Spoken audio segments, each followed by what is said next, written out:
በዛሬ ትምህርታችን ደግሞ እንዴት አድርጋችሁ ፎልደር ክሬት ካደረጋችሁ በኋላ መደበቅ እንደምችሉ አሳያችኋለሁ። ሁለተኛው ላይ ደግሞ ስትፈልጉ እንዴት አድርጋችሁ የተደበቀ ፎልደር ቪዚብል አድርጋችሁ መጠቀም እንደምችሉ ላሳያችሁ።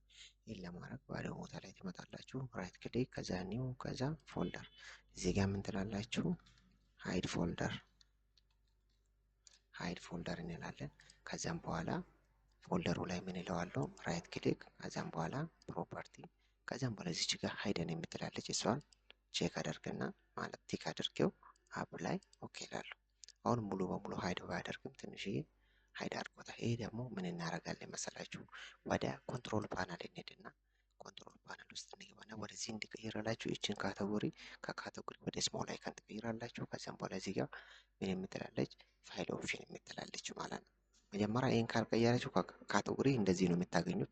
ከዛም በኋላ ይቺን ወደ ስሞል አይከን ትቀይሩታላችሁ። ከዛም በኋላ ፋይል ኤክስፕሎረር ኦፕሽን የምትለው ክሊክ እናደርጋለን። ከዛም በኋላ እዚህ ጋር ቪው የምትለዋለች። ከዚያ ምን እናደርጋለን? ዶንት ሾው ሃይደን ፋይል የሚለውን ቲክ እናደርጋለን። አፕ ላይ ኦኬ። ከዛም በኋላ ቅድም ክሬት ያደረግነው ፋይል አለ የለም ማለት ነው። ስለዚህ ያ ፎልደር ሙሉ በሙሉ ተደብቋል።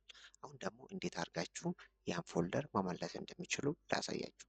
እሱን ለማድረግ ቀጥታ ወደ ኮንትሮል ፓናል እንመለስና ኮንትሮል ፓናል ላይ ከገባን በኋላ ፋይል ኤክስፕሎረር ኦፕሽን ውስጥ እንግባ። ከዛም በኋላ ቪው፣ ከዛም በኋላ ሾው ሃይደን ፋይል የሚለው በዚህ መልኩ ስሌክት እናደርግና አፕ ላይ ኦኬ እንላለን። ከዛም በኋላ ይሄን ኤክስ አድርገን እንወጣና ይሄው ሃይድ ፎልደር የሚለው እዚህ ጋር መጣልናለች። ከዛ ምን እናደርጋለን? ራይት ክሊክ፣ ከዛም በኋላ ፕሮፐርቲ፣ ከዛም በኋላ ይችን አንቲክ እናደርግና አፕ ላይ ኦኬ እንላለን። ስለዚህ እንዲያርጋችሁ በቀላሉ መንገድ አንድ ፎልደር ክሬት አድርጋችሁ መደበቅ ከፈለጋችሁ ደግሞ ከተደበቀ በዚህ መልኩ ማውጣት ትችላላችሁ ማለት ነው።